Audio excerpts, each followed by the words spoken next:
ನಾನು ದೀರ್ಘಾಯುಷ್ಯದಿಂದ ಆಶೀರ್ವದಿಸಲ್ಪಟ್ಟಿದ್ದೇನೆ.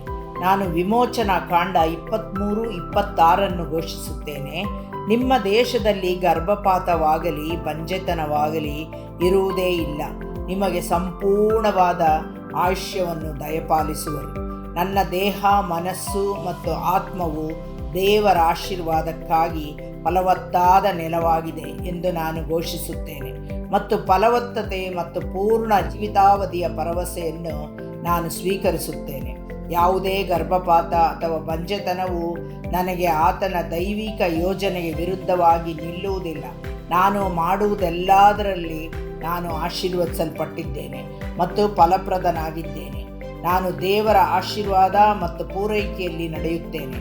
ನನ್ನ ಜೀವನದ ಪ್ರತಿಯೊಂದು ಕ್ಷೇತ್ರದಲ್ಲೂ ನಾನು ಫಲಪ್ರದ ಮತ್ತು ಉತ್ಪಾದಕನಾಗಿದ್ದೇನೆ ಮತ್ತು ಯೇಸುವಿನ ಹೆಸರಿನಲ್ಲಿ ನನ್ನ ಯಾವುದೇ ಪ್ರಯತ್ನಗಳು ಬಂಜರು ಅಥವಾ ವಿಫಲವಾಗುವುದಿಲ್ಲ. ಇದು ಯೇಸುವಿನ ಹೆಸರಿನಲ್ಲಿ ನನ್ನ ಘೋಷಣೆ. ಆಮೇನ್.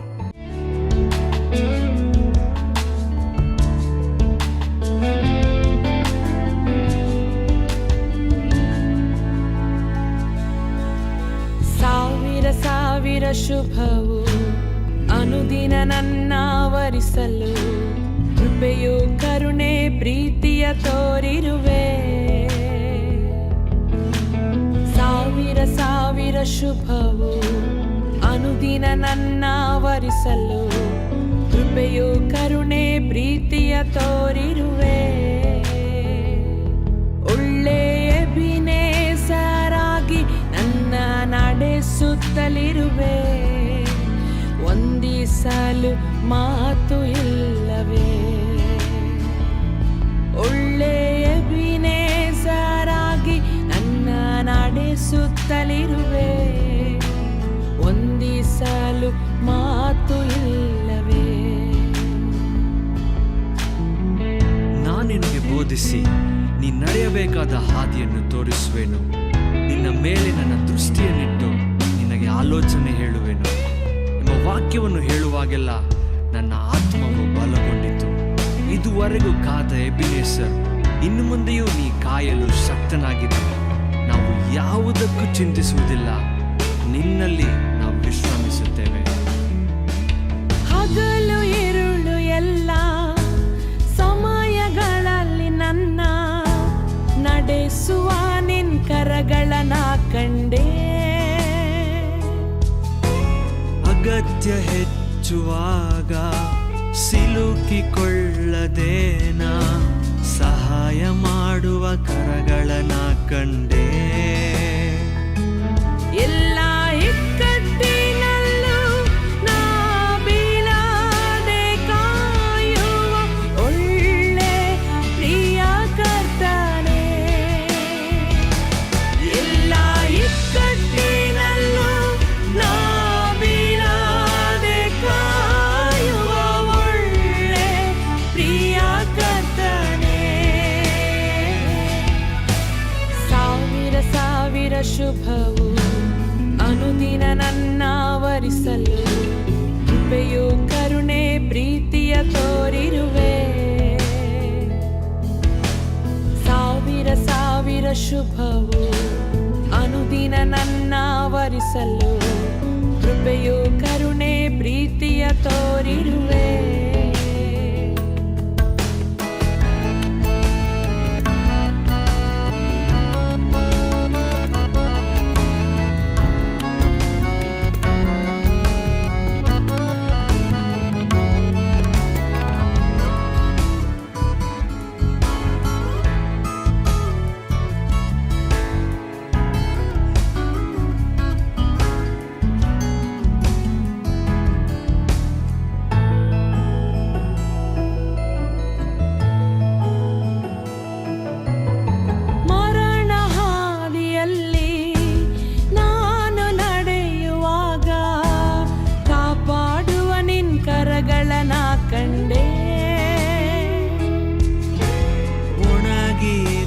ಸಮಯ ಸಾಯದಂತೆ ನನ್ನ ಹೊರುವ ನಿನ್ ಕರಗಳನ್ನ ಕಂಡೆ.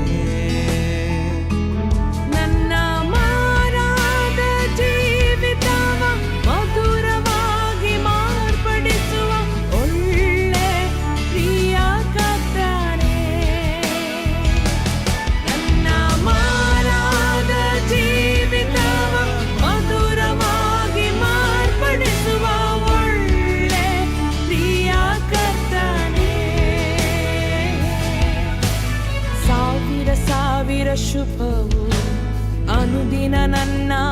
ವರಿಸಲು ಕೃಪೆಯು ಕರುಣೆ ಪ್ರೀತಿಯ ತೋರಿರುವೆ.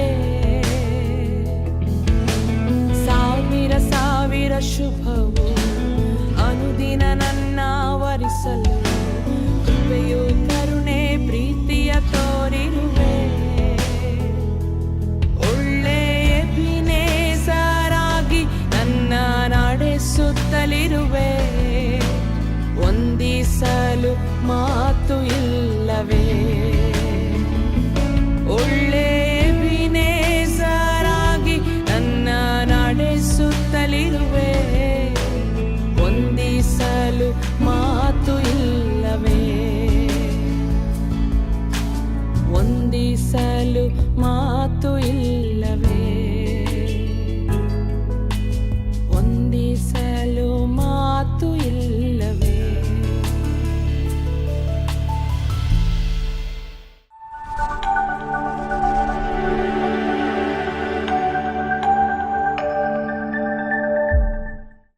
Praise the Lord. ದೇವರಿಗೆ ಮಹಿಮೆ. What a joy to come to your home with the word of God. ನಿಮ್ಮ ಮನೆಗಳಿಗೆ ದೇವರ ವಾಕ್ಯವನ್ನ ತರುವಂತದ್ದು ಎಷ್ಟು ಸಂತೋಷವಾಗಿದೆ. We believe that God is speaking to each one of you through this television program. Today expect great things from great God because He is an almighty God. When He speaks one word, things will begin to change in our lives. ನಮ್ಮ ದೇವರು ಸರ್ವಶಕ್ತನಾದಂತ ದೇವರಾಗಿದ್ದಾನೆ. ಈ ದಿನದಲ್ಲೂ ಕೂಡ ಈ ದೂರದರ್ಶನದ ಮುಖಾಂತರ ನಿಮ್ಮ ಮನೆಗಳಿಗೆ ವಾಕ್ಯವನ್ನ ತರುವಂತದ್ದು ಎಷ್ಟೋ ಸಂತೋಷಕರವಾದಂತ ಕಾರ್ಯಗಳಾಗಿದೆ. ದೇವರು ವಾಕ್ಯದಿಂದ ಮಾತನಾಡುವವನಾಗಿದ್ದಾನೆ. One word from the Lord things will begin to change in our lives. ದೇವರಿಂದ ಬರುವಂತ ಒಂದು ಮಾತಾದಂತದ್ದು ನಮ್ಮ ಜೀವಿತವನ್ನ ಬದಲಾಯಿಸುವಂತದಾಗಿದೆ. For every victory we want to see in our life, we need a rhema word from the word because the God who speaks to us, He will be able to fulfill those words in our lives. ನಮ್ಮ ಜೀವಿತಗಳಲ್ಲಿ ಜಯಶಾಲಿಗಳಾಗಬೇಕಾಗಿದ್ರೆ ದೇವರಿಂದ ಬರುವಂತ ಅಜೀವಕರವಾದಂತ ವಾಕ್ಯವು ನಮ್ಮ ಜೀವಿತವನ್ನ ಬದಲಾಯಿಸುವಂತದ್ದು ಹಾಗೂ ಜೀವವನ್ನ ತರುವಂತದಾಗಿದೆ. When we go through defeats, when we go through problems, when we go through a situation, we need a living word of God which can change every circumstances and bring victory in our lives. ನಾವು ನಮ್ಮ ಜೀವಿತಗಳಲ್ಲಿ ಸೋಲುವಿಕೆಯಲ್ಲಿ ಸಮಸ್ಯೆಗಳಲ್ಲಿ ಅನೇಕ ಒತ್ತಡದ ಸಂದರ್ಭಗಳಲ್ಲಿ ನಾವು ಹಾದು ಹೋಗುವಾಗ ನಮ್ಮ ಜೀವಿತಗಳಲ್ಲಿ ಜಯಶಾಲಿಯಾಗಬೇಕಾಗಿದೆ. ಅದಕ್ಕೆ ದೇವರ ವಾಕ್ಯವು ಪ್ರಾಮುಖ್ಯವಾಗಿದೆ. 2025 might have been a good year, might be a bad year for so many of them, but I want to tell you, as we enter the year 2026, we believe that God is going to lead us into victory and God is going to give us the blessings what He has promised to us. 2025ನೇ ವರ್ಷವಾದಂತದ್ದು ಅನೇಕರಿಗೆ ಜಯದ ವರ್ಷವಾಗಿರಬಹುದು. ಆದರೂ ಕೂಡ ಅನೇಕರಿಗೆ 2025ನೇ ವರ್ಷವು ಸೋಲುವಿಕೆ ವರ್ಷವಾಗಿರಬಹುದು. ಆದರೂ ನಾನು ದೃಢವಾಗಿ ಹೇಳಬಲ್ಲೆ 2026ನೇ ವರ್ಷವಾದಂತದ್ದು ನಮಗೆ ಜಯಶಾಲಿಯಾದಂತ ಒಂದು ವರ್ಷವು ದೇವರು ನಮಗಿಟ್ಟಿರುವಂತ ಆಶೀರ್ವಾದಗಳನ್ನ ಸ್ವತಂತ್ರಿಸಿಕೊಳ್ಳುವಂತ ವರ್ಷವಾಗಿರುತ್ತೆ. As we enter the year of 2026, let's hope and believe that our God goes before us and He will do all that wonderful things whatever He has promised and He is going to promise to us in our lives. ಈ 2026ನೇ ವರ್ಷವನ್ನ ಪ್ರಾರಂಭಿಸುತ್ತಿರುವಂತ ನಾವುಗಳು ಮುನ್ನುಗ್ಗುವಾಗ ಈ ವರ್ಷದಲ್ಲಿ ನಾವು ನಂಬುವ ದೇವರು ನಮ್ಮ ಮುಂದಾಗಿ ಚಲಿಸಿ ನಮಗೆ ಬೇಕಾದಂತ ಅದ್ಭುತಗಳನ್ನ ಆಶ್ಚರ್ಯಕರವಾದಂತ ಸಂಗತಿಗಳನ್ನ ದೇವರು ನಮಗೆ ಮಾಡುತ್ತಲಿದ್ದಾನೆ. Every year we wait upon God's promise. When we go to fellowship with God on the New Year day, we get a promise and we believe that promise. When we accept it and we receive that by faith, those promising word will be fulfilled in our lives. ನಾವುಗಳು ಕೂಡ ಈ ಹೊಸ ವರ್ಷದಲ್ಲಿ ಪ್ರವೇಶ ಮಾಡುವುದಕ್ಕಿಂತ ಮೊದಲು ದೇವರ ಐಕ್ಯತೆಯಲ್ಲಿ ಸಭೆಗಳಿಗೆ ಹೋಗಿ ವಾಗ್ದಾನದ ವಚನಗಳನ್ನ ಹೊಂದಿಕೊಳ್ಳುವಂತವರಾಗಿರ್ತೇವೆ. ಆ ವಾಗ್ದಾನದ ವಚನವನ್ನ ನಂಬುತ್ತಾ ಅದು ದೇವರು ನಮ್ಮಲ್ಲಿ ಕಾರ್ಯಸಾಧಕ ಮಾಡುತ್ತಾನೆ ಅನ್ನುವಂತ ನಂಬಿಕೆಯಿಂದ ನಾವು ಹಿಂದಿರುಗುತ್ತೇವೆ. ದೇವರು ಅದನ್ನ ನೆರವೇರಿಸುವವನಾಗಿರ್ತಾನೆ. The Bible says in 2 Corinthians 1:20 that every promise is A and Amen through Christ. As you say Amen, you will see the promise of God will be fulfilled in your lives. ನಾವು ದೇವರ ವಾಕ್ಯದಲ್ಲಿ 2ನೇ ಕೊರಿಂಥದವರಿಗೆ ಬರೆದಂತ ಪತ್ರಿಕೆಯಲ್ಲಿ 1ನೇ ಅಧ್ಯಾಯದ 20ನೇ ವಾಕ್ಯದಲ್ಲಿ ನಾವು ನೋಡುತ್ತೇವೆ ದೇವರ ವಾಕ್ಯವಾದಂತದ್ದು ಹೌದು ಆಮೇನ್ ಅನ್ನುವಂಥದ್ದು. ಹಾಗಾಗಿ ನಾವು ಆಮೇನ್ ಅಂತ ಹೇಳುವಾಗ ಆ ವಾಕ್ಯಗಳನ್ನ ನಾವು ಸ್ವೀಕರಿಸಿಕೊಳ್ಳುವಂತವರಾಗಿರುತ್ತೇವೆ. ನೋಡುತ್ತೇವೆ. Every promise which God has spoken or God has breathed in this word or that is in the Bible, I am telling you, when you hold on to those promises, when you believe in this promise, those promises will be fulfilled in your life and you will see a victory and you will never see a defeat in your lives. ದೇವರು ಮಾತನಾಡಿದಂತ ಆತನು ಉಸಿರಾಟದಿಂದ ಬರೆಯಲ್ಪಟ್ಟಂತ ಈ ವಾಕ್ಯಗಳನ್ನ ನಾವು ಕೂಡ ನಮ್ಮ ಜೀವಿತದಲ್ಲಿ ಹೌದು ಆಮೀನ್ ಎಂಬುದಾಗಿ ನಾವು ಸ್ವೀಕಾರ ಮಾಡುವಾಗ ನಾವು ಎಂದಿಗೂ ಕೂಡ ಸೋತು ಹೋಗುವುದಿಲ್ಲ. ಈ ವಾಕ್ಯಗಳು ನಮ್ಮಲ್ಲಿ ಕಾರ್ಯಸಾಧಕವಾಗಿರುವಂತದ್ದಾಗಿದೆ. So as I was meditating upon the Lord and asking God what you want to give to your people or to your children who have been waiting, who have been going through ups and downs in their life, and God gave me a wonderful promise, because when God speaks, it will be fulfilled in our life, because God's word is alive and it is active and it is like a double-edged sword. ನೋಡ್ರಿ, ದೇವರ ವಾಕ್ಯವಾದಂಥದ್ದು ಇಬ್ಬಾಯಿ ಕತ್ತಿಗಿಂತಲೂ ಕೂಡ ಹದವಾದಂಥದ್ದು. ಆ ವಾಕ್ಯವು ಕಾರ್ಯಸಾಧಕವಾಗಿರುವಂಥದ್ದು. ಆ ವಾಕ್ಯವು ಕಾರ್ಯಚಲನೆಗೆ ಬರುವಂಥದ್ದಾಗಿದೆ. ನಾನು ಕೂಡ ದೇವರ ಸಮ್ಮುಖದಲ್ಲಿ ಕುಳಿತು, ದೇವರೇ ನಿನ್ನ ಮಕ್ಕಳಿಗೆ ಯಾವ ವಾಕ್ಯವನ್ನ ಕೊಡಬೇಕು ಎಂಬುದಾಗಿ ನಾನು ಪ್ರಾರ್ಥಿಸುತ್ತಿರುವಾಗ ದೇವರು ಒಂದು ಸುಂದರವಾದಂಥ ವಾಗ್ದಾನವನ್ನು ಕೂಡ ನನಗೆ ಕೊಟ್ಟಿದ್ದ. ಅನೇಕ ಏರಿಳಿತಗಳ ಮಧ್ಯದಲ್ಲಿ ಹೋಗುವಂತ ಜನರಿಗೋಸ್ಕರ ದೇವರು ಈ ವಾಕ್ಯವನ್ನ ನನ್ನ ಮುಂದಾಗಿ ದೇವರು ತಂದಿದ್ದಾನೆ. As we enter this 2026, what God has kept for us, God is going to tell to us and is going to promise to this word from Joshua chapter 1 verses 5. ಯೋಶುವನ ಪುಸ್ತಕ 1ನೇ ಅಧ್ಯಾಯ 5ನೇ ವಾಕ್ಯದಲ್ಲಿ ದೇವರು ಹೇಳಿರುವಂತಹ ವಾಗ್ದಾನಗಳ ಮುಖಾಂತರವಾಗಿ 2026ನೇ ವರ್ಷದಲ್ಲಿ ಪ್ರವೇಶ ಮಾಡುತ್ತಿರುವಂತಹ ನಮಗೆ ದೇವರು ಕೊಡುವಂತಹ ಸುಂದರವಾದಂತಹ ವಾಗ್ದಾನವೂ ಕೂಡ ಇದಾಗಿದೆ. Many of them would have gone through so many problems in their life, would have seen failures, been going through problems after problem, but this year 2026 God is promising you from Joshua chapter 1 verses 5. ಅನೇಕರು ನಿಮ್ಮ ಜೀವಿತಗಳಲ್ಲಿ ಅನೇಕ ಸಮಸ್ಯೆಗಳನ್ನ ಸಂದರ್ಭಗಳನ್ನ ನೀವು ಎದುರಿಸಿರಬಹುದು. ಆದ್ರೆ 2026ನೇ ವರ್ಷದಲ್ಲಿ ದೇವರು ಯೋಶುವನಿಗೆ ಕೊಟ್ಟಂತ ಈ ವಾಗ್ದಾನದ ಮುಖಾಂತರವಾಗಿ ನಮಗೂ ಕೂಡ ಈ ವಾಗ್ದಾನವನ್ನ ತರುತ್ತಿದ್ದಾನೆ. ಯೋಶುವನ ಪುಸ್ತಕ 1ನೇ ಅಧ್ಯಾಯ 5ನೇ ವಾಕ್ಯ. Joshua 1:5 says, no one will be able to stand against you all the days of your life. ಯೋಶುವನ ಪುಸ್ತಕ 1ನೇ ಅಧ್ಯಾಯ 5ನೇ ವಾಕ್ಯ ಈ ರೀತಿಯಾಗಿ ಬರೆಯಲ್ಪಟ್ಟಿದೆ, ನಿನ್ನ ಜೀವಮಾನದಲ್ಲಿ ಯಾರು ನಿನ್ನ ಎದುರು ನಿಲ್ಲಲಾರರು. No one will be able to stand against you all the days of your life. ನಿನ್ನ ಜೀವಮಾನದಲ್ಲಿ ಯಾರು ನಿನಗೆ ಎದುರಾಗಿ ನಿಲ್ಲಲಾರರು. Today you might have gone through so much of ups and downs. You might have seen failures after failures. You might have seen people cheating you. You might have gone through harassment, or you might have gone through so much of ups and downs in your life. But this year 2026, God is promising to you from Joshua chapter 1 verses 5, no one will be able to stand against you all the days of your life. ನಿನ್ನ ಜೀವಿತದಲ್ಲಿ ಅನೇಕ ಬಾರಿಗೆ ನಿಮ್ಮ ಜೀವಿತದಲ್ಲಿ ಏರಿಳಿತವನ್ನ ನೀವು ಕಂಡಿರಬಹುದು. ಅನೇಕ ಕಡೆಗಳಲ್ಲಿ ಸೋಲುವಿಕೆಯನ್ನ, ಸಮಸ್ಯೆಗಳನ್ನ, ಸಂದರ್ಭಗಳು ಎದುರಾದಂತದನ್ನ, ಉಪದ್ರವಗಳನ್ನ ನೀವು ಕಂಡಿರಬಹುದು. ಆದರೆ ದೇವರು ಯೋಶುವನ ಪುಸ್ತಕ 1ನೇ ಅಧ್ಯಾಯ 5ನೇ ವಾಕ್ಯದಿಂದ ದೇವರು ಹೇಳುತ್ತಿದ್ದಾನೆ, ನಿನ್ನ ಜೀವಮಾನದಲ್ಲಿ ಯಾರು ಕೂಡ ನಿನ್ನ ಮುಂದೆ ನಿಲ್ಲಲಿಕ್ಕೆ ಸಾಧ್ಯವಿಲ್ಲ. This year 2026, nobody will be able to stand against you or against your family or against your job or against your situation in your life. 2026ನೇ ವರ್ಷದಲ್ಲಿ ನಿನ್ನ ಜೀವನಕ್ಕೆ ವಿರುದ್ಧವಾಗಿ, ನಿನ್ನ ಕುಟುಂಬಕ್ಕೆ ವಿರುದ್ಧವಾಗಿ, ನಿನ್ನ ಕೆಲಸಕ್ಕೆ ವಿರುದ್ಧವಾಗಿ ಯಾರು ಕೂಡ ನಿನ್ನ ಮುಂದೆ ನಿಲ್ಲಲಿಕ್ಕೆ ಸಾಧ್ಯವಿಲ್ಲ. As I was with Moses, says the Lord, so I will be with you.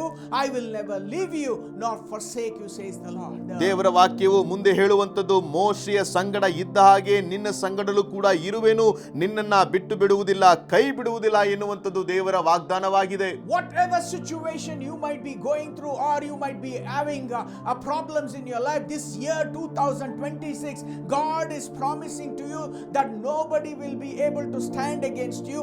As how God was with Moses, God says He will be with you. He will neither leave you nor forsake you in your lives. ಏನೇ ಸನ್ನಿವೇಶಗಳು, ಏನೇ ಸಮಸ್ಯೆಗಳು ಕೂಡ ನಿನ್ನ ಎದುರಾಗಿ ನಿಂತಿದ್ದರೂ ಕೂಡ ದೇವರು ಹೇಳುತ್ತಿರುವಂತ ವಾಗ್ದಾನ, ನಿನ್ನ ಸಂಗಡ ನಾನಿರುವೆನು, ನಿನ್ನ ಜೀವಮಾನದಲ್ಲ ಯಾರು ನಿನ್ನನ್ನ ಸೋಲಿಸಲಾಗುವುದಿಲ್ಲ, ಮೋಶೆಯೊಟ್ಟಿಗೆ ಇದ್ದ ಹಾಗೆ ನಾನು ನಿನ್ನ ಸಂಗಡಲೇ ಇರುವೆನು ಅನ್ನುವಂಥದ್ದು ದೇವರ ವಾಗ್ದಾನವಾಗಿದೆ. I want you to hold on to this word and declare it day and night, and to your situation and to your circumstances. I am telling you, no opposition, no enemy, or no circumstances will be able to stand against you or against your family in your lives. ನಾನು ನಿಮಗೆ ಹೇಳಬಲ್ಲೆ, ಈ ವಾಗ್ದಾನವನ್ನ ಹಿಡಿದುಕೊಳ್ಳ್ರಿ, ಇದನ್ನ ಪ್ರತಿನಿತ್ಯವೂ ಕೂಡ ಅರಿಕೆ ಮಾಡಿ ಈ ವಾಗ್ದಾನಗಳನ್ನ ನೀವು ಘೋಷಣೆ ಮಾಡ್ರಿ. ಯಾರು ಕೂಡ ನಿಮ್ಮ ಮುಂದೆ ನಿಲ್ಲಿಕ್ಕೆ ಸಾಧ್ಯವಿಲ್ಲ. ಯಾವ ಸಮಸ್ಯೆಗಳಾಗ್ಲಿ, ಸಂದರ್ಭಗಳಾಗ್ಲಿ, ಯಾವ ಪರಿಸ್ಥಿತಿಗಳು ನಿಮಗೆ ಎದುರಾಗಿ ನಿಲ್ಲಿಕ್ಕೆ ಸಾಧ್ಯವೇ ಇಲ್ಲ. Declare it from your mouth and say, the same God who was with Moses is going to be with me today into my situation, into my problems, in with my family. His presence will go before me. He is going to be with me. He is going to walk beside me. He is going to surrender me in every walk of my life. ಈ ವಾಕ್ಯವನ್ನ ಸ್ಪಷ್ಟವಾಗಿ ಘೋಷಣೆ ಮಾಡ್ರಿ. ಈ ದೇವರು ಮೋಶೆಯೊಟ್ಟಿಗೆ ಇದ್ದ ಹಾಗೆ ನನ್ನ ಸಂಗಡ ಇದ್ದಾನೆ. ಯಾರು ಕೂಡ ನನಗೆ ವಿರುದ್ಧವಾಗಿ ನಿಲ್ಲಿಕ್ಕೆ ಸಾಧ್ಯವಿಲ್ಲ. ನನ್ನ ಪರಿಸ್ಥಿತಿಗಳು ನನ್ನ ಸುತ್ತುವರಿಸಿದ್ರು ಕೂಡ ದೇವರು ನನ್ನ ಸಂಗಡ ಇದ್ದಾನೆ. ಯಾವುದು ನನ್ನನ್ನು ಸೋಲಿಸಲಿಕ್ಕೆ ಸಾಧ್ಯವಿಲ್ಲ ಅನ್ನುವಂತ ವಾಕ್ಯಗಳನ್ನ, ಈ ವಾಗ್ದಾನವನ್ನ ನೀವು ಘೋಷಣೆ ಮಾಡ್ರಿ. Declare it from your mouth that you are not alone. The battle, what you are fighting, the situation, what you are going through, you are not fighting it all alone. But declare it from your mouth, I am not alone. I am not abandoned. I am not forsaken. The Lord himself upholds me with his mighty hand. ನಾನು ನನ್ನ ಯುದ್ಧ ರಂಗದಲ್ಲಿ ಏಕಾಂಗಿಯಾಗಿಲ್ಲ. ನಾನು ನನ್ನ ಯುದ್ಧ ರಂಗದಲ್ಲಿ ನಾನು ಬೀಳಿಸಲ್ಪಟ್ಟವನಾಗಿ ನಿಂತಿಲ್ಲ, ಕೈ ಬಿಡಲ್ಪಟ್ಟವನಾಗಿ ನಿಂತಿಲ್ಲ. ಈ ವಾಗ್ದಾನವನ್ನ ನೀವು ಘೋಷಣೆ ಮಾಡ್ರಿ. ದೇವರು ನನ್ನ ಸಂಗಡ ಇದ್ದಾನೆ, ಮೋಶೆಯೊಟ್ಟಿಗೆ ಇದ್ದ ಹಾಗೆ ನನ್ನ ಸಂಗಡ ಇದ್ದಾನೆ ಅನ್ನುವಂತ ಈ ವಾಗ್ದಾನವನ್ನ ನೀವು ಘೋಷಿಸ್ರಿ. ನಿಮ್ಮ ಯುದ್ಧ ರಂಗದಲ್ಲಿ ದೇವರು ನಿಮ್ಮ ಸಂಗಡ ಇರುವಂತವನಾಗಿದ್ದಾನೆ. When you speak to your problem with the word of God, with Joshua 1:5, I am telling you the problem what you face, the devil what it has brought a situation in your life, it will tremble with fear, because you have the promise of God, which God says he will neither leave you nor forsake you. He will be with you as how he was with Moses. ದೇವರ ವಾಕ್ಯವು ಪ್ರಿಯರೇ ನಮ್ಮೊಟ್ಟಿಗೆ ಇರುವಂತದ್ದಾಗಿದೆ. ದೇವರು ಹೇಳುವಂತದ್ದು, ನಿನ್ನನ್ನು ಕೈ ಬಿಡುವುದಿಲ್ಲ, ನಿನ್ನನ್ನು ತೊರೆಯುವುದಿಲ್ಲ. ಹಾಗಾಗಿ ಸೈತಾನನು ಯಾವ ಆಯುಧಗಳು ನಿನ್ನ ಎದುರಾಗಿ ತಂದರೂ ಕೂಡ ಈ ವಾಗ್ದಾನವನ್ನ ಸ್ಪಷ್ಟವಾಗಿ ಘೋಷಣೆ ಮಾಡ್ರಿ. ದೇವರು ಆ ಎಲ್ಲ ಆಯುಧಗಳನ್ನ ಸೋಲಿಸುವಂತವನಾಗಿದ್ದಾನೆ. ದೇವರು ನಿಮ್ಮ ಜೊತೆಗಾರನಾಗಿಯೇ ಇದ್ದಾನೆ. When you speak the word, the fear is silenced, and every doubt in your life, in your family is broken, and every obstacle which you are going through must give away, because God is going to be with you all the days of your life, as he promised in Joshua 1:5. ದೇವರು ಯೋಶುವನ ಪುಸ್ತಕ 1ನೇ ಅಧ್ಯಾಯ 5ನೇ ವಾಕ್ಯದಲ್ಲಿ ದೇವರು ಹೇಳಿರುವ ಪ್ರಕಾರ, ನಿನ್ನ ಜೀವಮಾನದಲ್ಲ ನಿನ್ನನ್ನು ಯಾರು ಸೋಲಿಸಲಿಕ್ಕೆ ಸಾಧ್ಯವೇ ಇಲ್ಲ. ದೇವರು ನಿನ್ನ ಜೊತೆಗಾರನಾಗಿದ್ದಾನೆ. ನಿನ್ನ ಮುರಿಯುವಿಕೆಯಲ್ಲಿ, ಸೋಲುವಿಕೆಯಲ್ಲಿ, ನೀನು ಹಾದು ಹೋಗುತ್ತಿರುವಂತಹ ಕುಟುಂಬದ ಪರಿಸ್ಥಿತಿಯಲ್ಲಿ, ನಿನ್ನ ಒಂದು ಸ್ಥಿತಿಮಾನಗಳಲ್ಲೂ ಕೂಡ ದೇವರು ನಿನ್ನ ಜೊತೆಗಾರನಾಗಿದ್ದು ಆತನು ಜಯಶಾಲಿಯನ್ನ ಕೊಡುತ್ತಾನೆ. When you believe on this Joshua 1:5, the promise what God is promising to you, you will move forward in courage, you will move forward in obedience, you will move forward in faith, knowing that the Lord will neither leave you nor forsake you in your lives. ನಿಮ್ಮ ಜೀವಿತದಲ್ಲಿ ನಂಬಿಕೆಯಿಂದ, ದೃಢತೆಯಿಂದ, ವಿಧೇಯತ್ವವುಳ್ಳವರಾಗಿ ಈ ವಾಗ್ದಾನವನ್ನ ಹಿಡಿದು ನೀವು ಮುಂದೆ ಸಾಗುವುದಾದ್ರೆ ನೀವು ಎಂದಿಗೂ ಕೂಡ ತಲೆಬಾಗುವುದಿಲ್ಲ, ನೀವು ಸೋಲಿಸಲ್ಪಡುವುದಿಲ್ಲ. So this year of 2026, God is promising to you from Joshua 1:5 that nobody will be able to stand against you, against your family, against your children, against your job. As how God was with Moses, God is going to be with you. He will neither leave you nor forsake you, says the Lord. ಈ 2026ನೇ ವರ್ಷದಲ್ಲೂ ಕೂಡ ನಿನಗೆ ವಿರುದ್ಧವಾಗಿ, ನಿನ್ನ ಕುಟುಂಬಕ್ಕೆ ವಿರುದ್ಧವಾಗಿ, ನಿನ್ನ ಕೆಲಸಕ್ಕೆ ವಿರುದ್ಧವಾಗಿ ಯಾರು ಕೂಡ ನಿನ್ನ ಜೀವಮಾನದಲ್ಲಿ ನಿನಗೆ ಮುಂದಾಗಿ ನಿಲ್ಲಿಕ್ಕೆ ಸಾಧ್ಯವಿಲ್ಲ. ನಾನು ಮೋಶೆಯ ಸಂಗಡ ಇದ್ದ ಹಾಗೆ ನಿನ್ನ ಸಂಗಡಲೂ ಕೂಡ ಇದ್ದೇನೆ ಅನ್ನುವಂತ ಈ ವಾಗ್ದಾನವನ್ನ ಈ ಹೊಸ ವರ್ಷದಲ್ಲಿ ದೇವರು ನಿಮಗೆ ತರುವಂತವನಾಗಿದ್ದಾನೆ. Whatever problems you might be facing, whatever you are going to face in your life, but still God promises that nobody will be able to stand against you, because God says he will be with you as how he was with Moses, and he will neither leave you nor forsake you in your lives. ನಿಮ್ಮ ಜೀವಿತಗಳಲ್ಲಿ ಇದುವರೆಗೂ ಕೂಡ ನೀವು ಯಾವ ಸನ್ನಿವೇಶವನ್ನ ಎದುರಿಸಿದ್ದೀರಿ, ಇನ್ನು ಮುಂಬರುವಂತ ದಿನದಲ್ಲಿ ಯಾವ ಕಾರ್ಯಗಳನ್ನ ಎದುರಿಸುತ್ತೀರಿ ಅನ್ನುವಂಥದ್ದು ಯಾರಿಗೂ ಗೊತ್ತಿಲ್ಲ. ಆದ್ರೆ ದೇವರು ಹೇಳುವಂತ ವಾಗ್ದಾನ ನಿನ್ನ ಜೀವಮಾನದಲ್ಲಿ ಯಾರು ನಿನ್ನ ಮುಂದಾಗಿ ನಿಲ್ಲಕ್ಕೆ ಸಾಧ್ಯವೇ ಇಲ್ಲ. ಯಾಕಂದ್ರೆ ದೇವರು ಯೋಶುವನಿಗೆ ಕೊಟ್ಟಂತ ವಾಗ್ದಾನವನ್ನ ನಿಮಗೂ ಕೂಡ ಈ ವರ್ಷದಲ್ಲಿ ದೇವರು ತರುವಂತವನಾಗಿದ್ದಾನೆ. Believe on this promise and declare it day and night. I am telling you, you will be filled with the confidence that God is going to be with you and God will neither leave you nor forsake you in your lives. ನಿಮ್ಮ ಜೀವಿತದಲ್ಲಿ ದೇವರು ನಿಮ್ಮನ್ನ ಕೈ ಬಿಡುವುದಿಲ್ಲ, ನಿಮ್ಮನ್ನ ತೊರೆದು ಬಿಡುವುದಿಲ್ಲ. ಈ ವಾಗ್ದಾನವನ್ನ ಹಗಲು ರಾತ್ರಿ ಅರಿಕೆ ಮಾಡುವಂತವರಾಗಿ ಇದರಲ್ಲಿ ದೃಢ ಹೊಂದಿ ನೀವು ಬಲಗೊಳ್ಳಿರಿ. So let's meditate upon this word, what it really means and how we can believe on this word and how we can accept this word and how we can put on this word as a promise in our life and how we can see victory in our lives. ನಮ್ಮ ಜೀವಿತದಲ್ಲಿ ಹೇಗೆ ನಾವು ಜಯ ಹೊಂದಿಕೊಳ್ಳುವಂಥದ್ದು ಈ ವಾಕ್ಯದ ಆಧಾರಿತದಿಂದ ನಾವು ಧ್ಯಾನ ಮಾಡಲಿಕ್ಕಿದ್ದೇವೆ. ಈ ವಾಕ್ಯ ಹೇಗೆ ನಮ್ಮ ಜೀವಿತದಲ್ಲಿ ಕಾರ್ಯಸಾಧಕವಾಗುತ್ತೆ, ಹೇಗೆ ನಾನು ಇದರಿಂದ ಬಲಗೊಳ್ಳಿಕ್ಕೆ ಸಾಧ್ಯ, ಈ ವಾಕ್ಯವನ್ನ ಹೇಗೆ ನಂಬುವಂಥದ್ದು, ಇದರ ಕುರಿತಾಗಿ ನಾವು ಧ್ಯಾನ ಮಾಡಲಿಕ್ಕೆ ಮುಂದೆ ಹೋಗುತ್ತಿದ್ದೇವೆ. So we all know that the Israelites were in the land of Egypt for 430 years and God raised Moses for them to release out of from the land of Egypt to the promised land by performing so many miracles in the sight of the Israelites. ನಮ್ಮೆಲ್ಲರಿಗೂ ಕೂಡ ತಿಳಿದಂತ ರೀತಿಯಲ್ಲಿ ಇಸ್ರಾಯೇಲ್ಯರು ಐಗುಪ್ತ ದೇಶದಲ್ಲಿ 430 ವರ್ಷಗಳು ಕೂಡ ಅವರು ದಾಸತ್ವದಲ್ಲಿದ್ದ ನಂತರವಾಗಿ ದೇವರು ಮೋಶೆಯ ಮುಖಾಂತರ ಈ ಇಸ್ರಾಯೇಲ್ಯರನ್ನ ಅನೇಕ ಅದ್ಭುತಗಳನ್ನ ಆ ಸ್ಥಳದಲ್ಲಿ ಮಾಡಿ ಇಸ್ರಾಯೇಲರನ್ನ ಹೊರಗೆ ತಂದಂತ ವಿಷಯಗಳು ಕೂಡ ನಮಗೆ ನೆನಪಿಗೆ ಬರುತ್ತೆ. If you read in the book of Exodus, it speaks about all those whatever God did in God used Moses in order to release the Israelites from the land of Egypt to the promised land. ದೇವರು ಈ ಇಸ್ರಾಯೇಲ್ಯರನ್ನ ಐಗುಪ್ತ ದೇಶದಿಂದ ತಾನು ವಾಗ್ದಾನ ಮಾಡಿದಂತ ವಾಗ್ದಾನ ದೇಶಕ್ಕೆ ನೆರವಾಗಿ ನಡೆಸುವುದಕ್ಕಾಗಿ ಮಾಡಿದಂತ ಅನೇಕ ಕಾರ್ಯಗಳನ್ನ ವಿಮೋಚನ ಕಾಂಡ ಪುಸ್ತಕದಲ್ಲಿ ನಾವು ಕಾಣಬರುತ್ತೆ. And if we come to the book of Joshua, ನಾವು ಅದ ನಂತರವಾಗಿ ಯೆಹೋಶುವನ ಪುಸ್ತಕಕ್ಕೆ ನಾವು ಮರಳಿ ಬರುವಾಗ Bible speaks that Moses dies and the responsibility was given to Joshua. ನೋಡ್ರಿ, ಅದ ನಂತರವಾಗಿ ಯೆಹೋಶುವನ ಪುಸ್ತಕದಲ್ಲಿ ಮೋಶೆಯು ತೀರಿ ಹೋದ ನಂತರವಾಗಿ ಆ ಎಲ್ಲಾ ಜವಾಬ್ದಾರಿಕೆಗಳು ಕೂಡ ಯೆಹೋಶುವನ ಮೇಲೆ ಬರುವಂತದಾಗಿದೆ. People put their faith on Moses, but Moses, when he died, there was no proper leadership.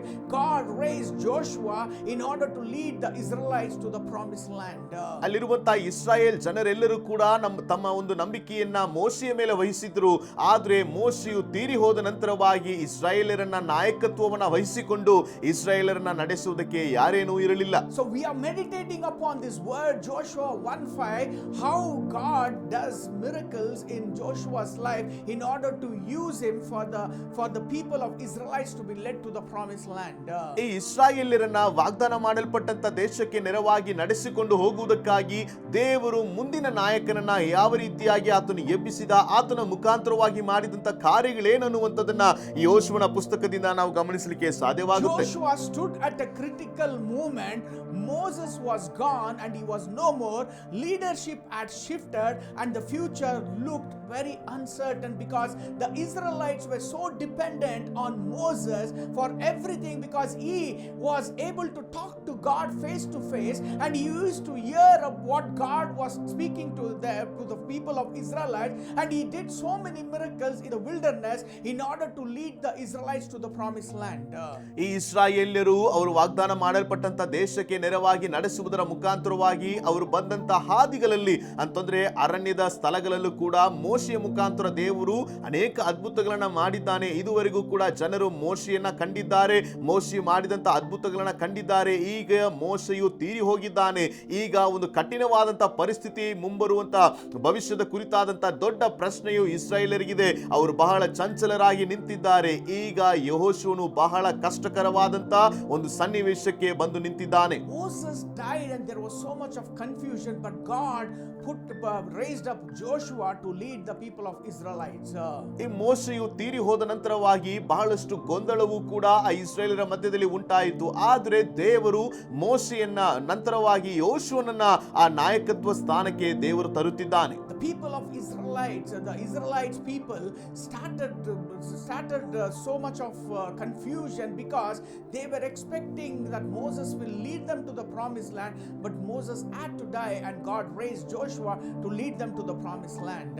ಈ ಮೋಶೆಯಾದಂತವನು ಈ ಕಾನಾನಿಗೆ ವಾಗ್ದಾನ ಮಾಡಲ್ಪಟ್ಟಂತ ದೇಶಕ್ಕೆ ಇಸ್ರಾಯೇಲರನ್ನ ನಡೆಸಬೇಕಾಗಿತ್ತು. ಆದ್ರೆ ಮೋಶೆಯು ಆತನು ತೀರಿ ಹೋಗಿದ್ದಾನೆ.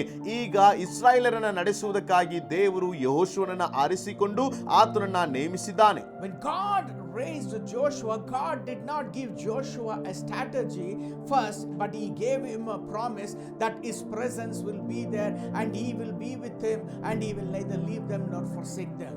ದೇವರು ಯೆಹೋಶುವನನ್ನ ಆಯ್ಕೆ ಮಾಡಿಕೊಂಡಾಗ ಆತನಿಗೆ ಯಾವುದೇ ರೀತಿಯಾದಂತ ನಿಯೋಜನೆಗಳನ್ನ ಆತನು ಕೊಡಲಿಲ್ಲ. ಆದರೆ ಬದಲಿಗೆ ಆತನು ವಾಗ್ದಾನವನ್ನ ಕೊಟ್ಟ, ನಾನು ನಿನ್ನ ಸಂಗಡ ಇದ್ದೇನೆ. He didn't give any strategy, but he gave him a promise that nobody will be able to stand against you, Joshua. As how I was with Moses, I am going to be with you and I will neither leave you nor forsake you. ದೇವರು ಯಾವ ನಿಯೋಜನೆಯನ್ನು ಕೂಡ ಈ ಯೆಹೋಶುವನಿಗೆ ದೇವರು ಕೊಡಲಿಲ್ಲ. ಬದಲಿಗೆ ಆತನು ವಾಗ್ದಾನವನ್ನ ಕೊಡುತ್ತಿದ್ದಾನೆ, ನಿನ್ನ ಜೀವಮಾನದಲ್ಲ ಒಬ್ಬನು ನಿನ್ನ ಮುಂದೆ ನಿಲ್ಲಲಿಕ್ಕೆ ಸಾಧ್ಯವಿಲ್ಲ.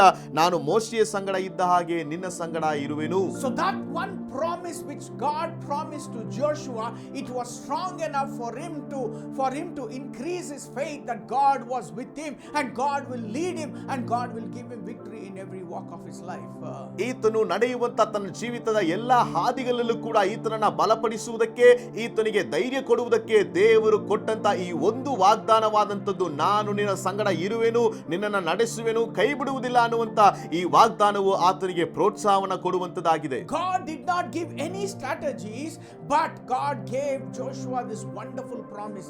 ದೇವರು ಯಾವುದೇ ರೀತಿಯಾದಂತ ನಿಯೋಜನೆಯನ್ನ ಅಥವಾ ಆಲೋಚನೆಗಳನ್ನ ದೇವರು ಕೊಡದೆ ಆತನು ಹೇಳುತ್ತಿರುವಂತದ್ದು ವಾಗ್ದಾನದ ವಾಕ್ಯಗಳಾಗಿದೆ. Today that same promise God is giving to each one of you, because you might be going through same confusion what Joshua or the Israelites might be going through in their lives. Today God is promising to you that nobody will be able to stand against you. As how God was with Moses, how God was with Joshua, God is going to be with you in your lives.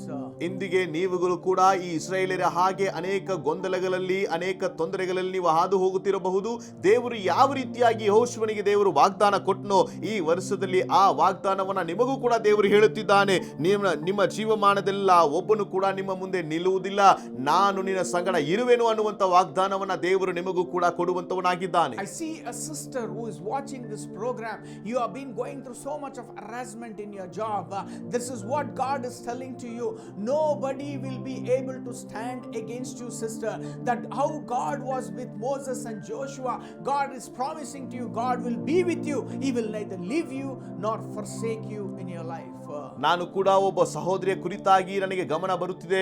ನಿಮ್ಮ ಜೀವಿತದಲ್ಲಿ ನೀವು ಕೆಲಸ ಕಾರ್ಯಗಳಲ್ಲೂ ಕೂಡ ಬಹಳ ತೊಂದರೆಯನ್ನ ಅನುಭವಿಸುತ್ತಿದ್ದೀರಾ. ದೇವರು ಹೇಳುವಂತ ವಾಗ್ದಾನ ನಿಮಗೆ ಇದಾಗಿದೆ, ನಿಮ್ಮ ಮುಂದೆ ಯಾರು ನಿಲ್ಲಿಕ್ಕೆ ಸಾಧ್ಯವಿಲ್ಲ. ದೇವರು ನಿಮ್ಮ ಜೊತೆಗಾರನಾಗಿ ನಿಮ್ಮ ಸಂಗಡದಲ್ಲೇ ದೇವರು ಇರುವಂತವನಾಗಿದ್ದಾನೆ. When you go through problems after problem, confess the scripture to your situation that nobody will be able to stand against me in my job. Nobody will be able to stand against my debts, what I am going through. My God is going to be with me. He will neither leave me nor forsake me. When you keep on declaring it, I am telling you, everything will be under the control. The devil might have bought all the situation in your life. The devil will be defeated because you have the promise which God has given to you in this year 2026. ನೀವು ಅನೇಕ ಸಮಸ್ಯೆಗಳ ಮೇಲೆ ಸಮಸ್ಯೆಯಲ್ಲಿ ಹಾದು ಹೋಗುತ್ತಿರಬಹುದು, ಅನೇಕ ಸಾಲಗಳಲ್ಲಿ ನೀವು ಹಾದು ಹೋಗುತ್ತಿರಬಹುದು.